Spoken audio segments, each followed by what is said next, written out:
Hello everybody and welcome back to Wuthering Waves. The second closed beta test is literally 1 day away and I'm super excited because I made it in, and as I'm kind of alluding to. But yeah, the distribution of the actual qualification has begun.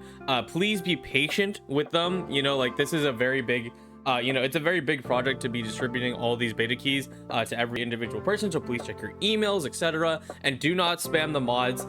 Check the website. There's a link right here, as you can see, if you need to go ahead and check in. But that out of the way, I wanted to go ahead and just kind of announce a few things. But first, let's take a look at the article that they published, which, it feels like, oh, it's just the dev interview questions, but no, I think there's a lot of interesting things to talk about in the article they published in the lead up to beta 2. So let's go ahead and take a look-sees here, and let's see here. Wuthering Waves developer message. I'm going to read it so you don't have to. Let's get started. Developer's message. Greetings, rovers. It's been a while since the previous Wuthering Waves beta test. First and foremost, we'd like to express our gratitude to each and every one of you who've been following and supporting the development of Wuthering Waves. During the interlude, our team has made extensive changes and adjustments, optimizations to the game's content based on your feedback and suggestions we received from you. Before you embark on the next round of testing, we'd like to share the summary of our development process over the past 2 months. We also have a few sneak peeks of content that will be featured in the second closed beta text. First off is the story version, and yes, once again, this is stuff they talked about in the direct itself, but I think they do go into a little more detail, so it is important to take a look at what we have here. So, stories are a crucial part of the world experience, as Wuthering Waves has been a priority in the list of changes during this period. We performed a thorough overhaul of the game's stories, removed settings that were deemed unsatisfactory, and made adjustments to character designs accordingly with changes necessary. Modifications also needed to make the story flow, animations, voiceovers, and other resources. Okay, so that's a little more on the aesthetic side of things, which is fair. I think some characters had need some model updates, and pretty much every model, I believe, was updated around this time, so that's pretty cool. In this iteration of the test, we've implemented the skip function, which will aims to improve players' overall speed and pacing experience of story mission.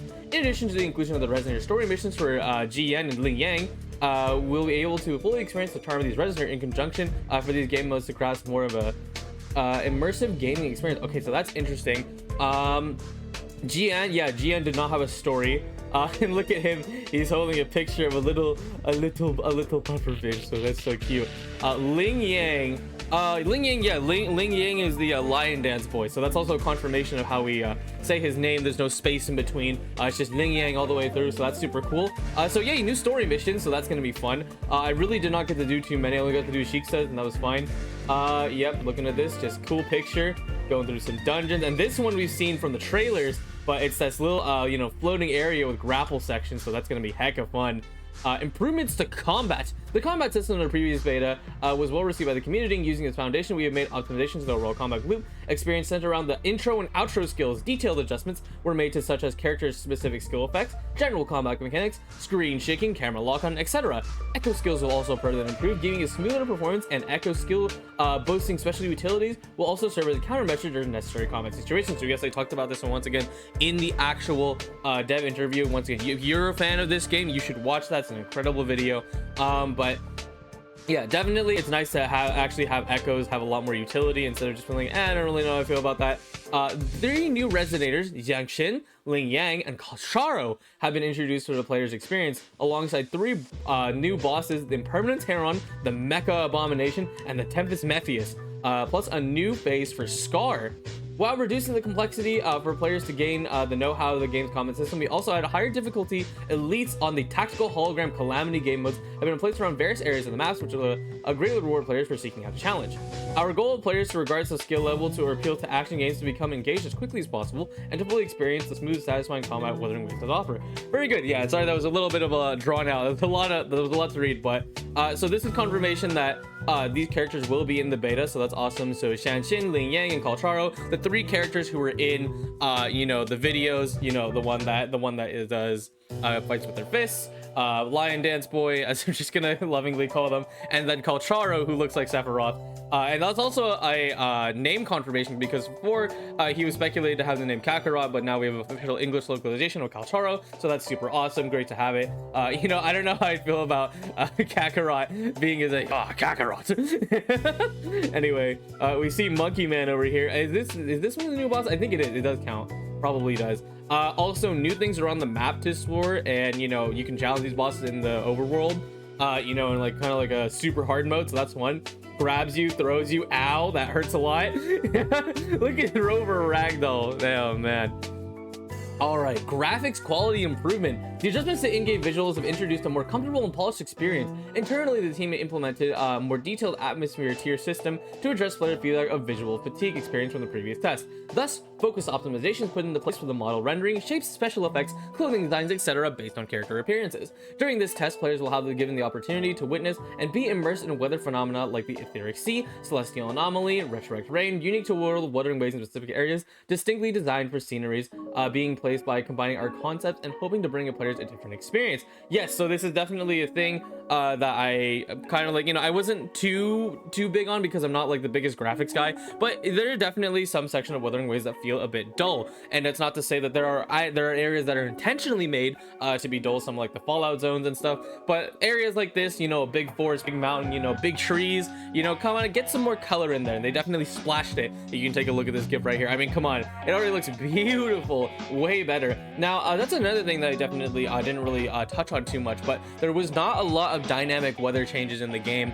You know, it was kind of just there, and you know, nothing really happened. In Genshin Impact, you know, it's not amazing, but there's at least rain sometimes. It doesn't really affect your overall play experience though. But yes, and it looks like there's going to be some more weather effects than just rain, because rain is everyone's go-to. Everyone experiences rain in real life, but we'll see what happens. But overall, just good changes all around. Very nice to see. Lastly, kind of the super important system that nobody really talks about because I don't think they explain it very well, but optimization to the echoes and new in-game events. Compared to the previous stuff, we include a dedicated tutorial guide for the echo system while also lowering the difficulty of discovering and obtaining echoes.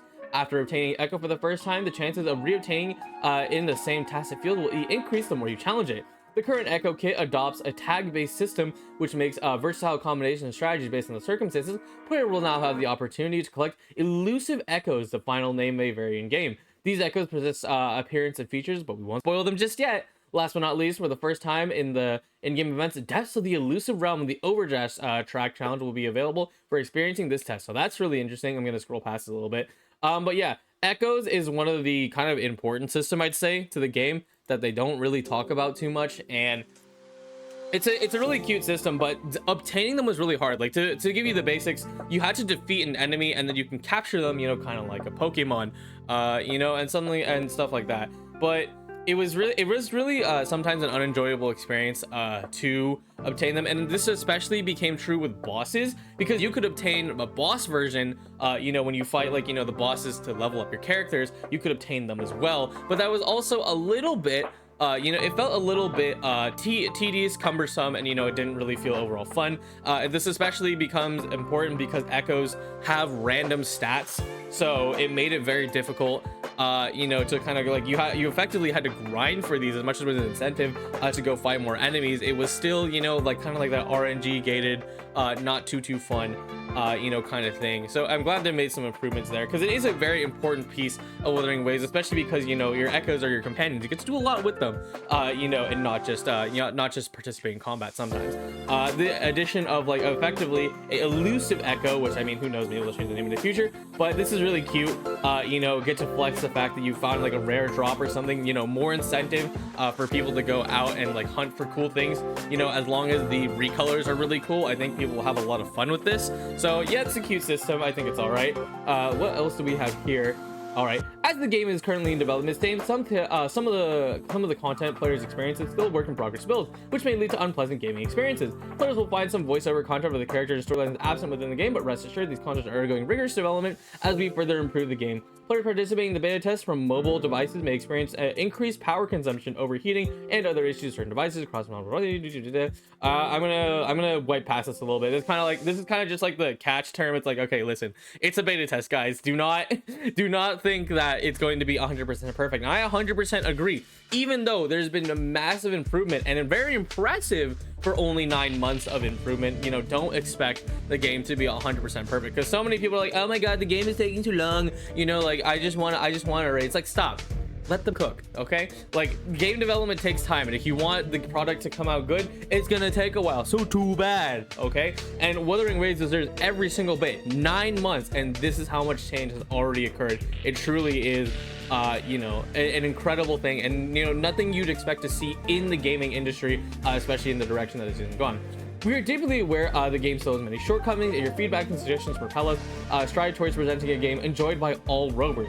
As we continue to carry our new features and enhancements to the game, stay tuned for further development messages on the further updates and improvements to Wuthering Waves. Thank you for being part of the Wuthering Waves community, and we hope to see you soon in the upcoming closed beta test. So yes, this is the end of the letter. So very, very cool stuff. One last touch on is that, like, yeah, some of the voice lines are gonna be missing. That makes 100% sense. I really do not expect a beta to have voice lines fully finished, especially because, you know, it's important to pay your actors, but also secondly, you know, you never know when you're gonna have a, you know, personality change up, kind of like how they did in this beta. So it's important to not, like, you know, like try and like hire a ton of people just because you're gonna change it later. You know, keep the thing that is most important, right? And that is the gameplay and the visuals. You know, that's kind of the key part to really make sure that the beta runs over, and really just overall the gameplay is the most important part, and that was truly their focus, and that was what makes me so happy about you know, following this game and why I have so much faith in how it goes. But yes, that's kind of the end of the developer's message. A lot of good things. The skip function is great because it's so funny that people are celebrating the skip function despite it being a literal basic function in most video games that aren't a gacha game. So that is hilarious. I still am a firm believer that, you know, you should have to read dialogue once, but skip button can be implemented you know, like, you know, in the correct places. Like, you know, if it's a repeated dialogue that you've already seen 1,000 times, like, no, I don't need to talk to this NPC again, I've literally talked to you 1,000 times. You know, it's definitely something that should be you know, a standard for these games, and not something that should just be hidden away because the developers are like, oh well, you need to read it. It's like, no, I already read it, or I don't feel like adding it. A lot of exciting stuff here. You know, and I can't wait to play the beta tomorrow, which of course that leads to my final announcement, is that yes, obviously I did get a beta key, so I will be playing the beta as soon as it drops. You know, I'm not gonna put a specific schedule on it because there's really no point in me doing that. It's just gonna be whenever it drops, because it takes time to download, make sure everything's good and set to go.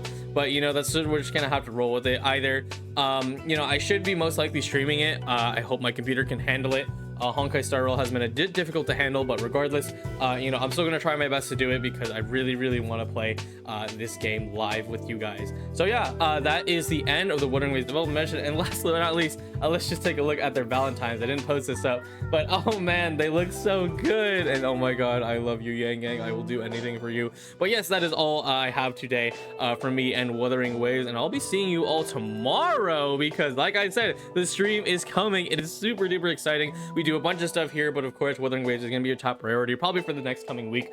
You know, I'm going to be doing as much as possible to kind of know this game, get into the nitty gritty, get every single little detail, so I can give a excellent feedback back to the game, because it truly is you know, a game that respects you. You know, that's super important in the industry, a game that respects you know, what you give back to them. And you know, it's really fun to, you know, see like a game that will be gacha, and that is okay, because you know, I think, you know, Kuro should be, you know, a little vicious when it comes to the gacha, just healthily vicious, you know, because their other game, PGR, is very nice to the players, a little too nice actually, you know, to give you know, effectively units for free.